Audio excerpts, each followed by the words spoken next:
let's clean the lint traps with the vacuum.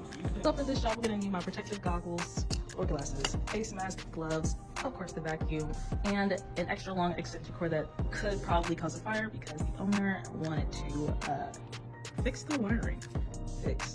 When I normally clean out the lint traps by hand, it takes me about an hour to get through them all. Now, you would think that vacuuming them would make the process go by faster, but oh, no. This took me 2 hours from start to finish. I only clean the traps out with the shop vac once a month for a little bit of a deeper clean.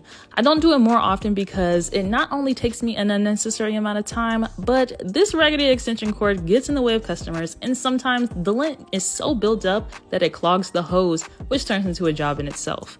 Don't get me wrong, this was a great suggestion, but maybe for someone with different lint traps.